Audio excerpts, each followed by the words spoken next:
വള്ളുവള്ളി റെയ്ഡിൽ ഹെറോയിനും കഞ്ചാവുമായി അസം സ്വദേശി പിടിയിൽ. പറവൂർ വള്ളുവള്ളിയിൽ വരാപ്പുഴ എക്സൈസ് സംഘം നടത്തിയ പരിശോധനയിൽ ഹെറോയിനും കഞ്ചാവുമായി 23 വയസ്സുള്ള അസം സ്വദേശി അബ്ദുൽ ഗഫൂർ മകൻ നിസാമുദ്ദീനെ അറസ്റ്റ് ചെയ്തു. വാടകയ്ക്ക് താമസിക്കുന്ന വീട്ടിൽ മയക്കുമരുന്ന് വിൽപ്പന നടക്കുന്നുവെന്ന വിവരം ലഭിച്ചതിനെ തുടർന്ന് നടത്തിയ പരിശോധനയിലാണ് പ്രതി പിടിയിലായത്.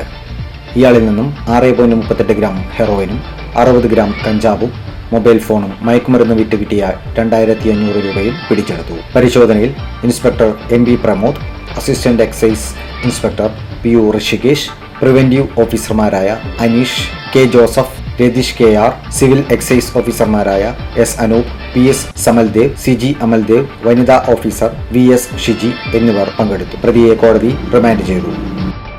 വള്ളുവള്ളി മേഖല കേന്ദ്രീകരിച്ച് അന്യസംസ്ഥാന തൊഴിലാളികളുടെ ഇടയിൽ ലഹരി മരുന്നുകളുടെ വിപണനം നടക്കുന്നുണ്ട് എന്ന് ലഭിച്ച വിവരത്തിൻ്റെ അടിസ്ഥാനത്തിൽ ആ പ്രദേശങ്ങളിൽ അന്വേഷണം നടത്തുകയും അവിടെ നിന്ന് ലഭിച്ച വിവരത്തിൻ്റെ അടിസ്ഥാനത്തിൽ നടത്തിയ പരിശോധനയിൽ രാജമ്മ ബാലകൃഷ്ണൻ എന്നയാളുടെ ഉടമസ്ഥതയിലുള്ള വീട്ടിൽ പരിശോധിച്ചതിൽ അവിടെ വാടകയ്ക്ക് താമസിക്കുകയായിരുന്ന ആസാമുകാരനായ നിസാമുദ്ദീൻ എന്നയാളുടെ പക്കൽ നിന്നും ഹെറോയിനും കഞ്ചാവും നമ്മൾ കണ്ടെടുത്തിട്ടുള്ള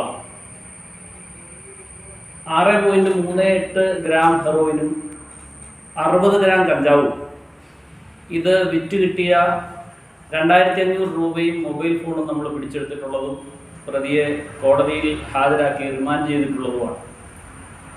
ആസാമിൽ നിന്ന് വന്ന സമയത്ത് കൊണ്ടുവന്നതാണ് എന്നാണ് പ്രതി ഈ മൊഴി നൽകിയിട്ടുള്ളത്. കേസ് സംബന്ധിച്ച മറ്റ് കാര്യങ്ങളുടെ അന്വേഷണം നടന്നു വരികയാണ്.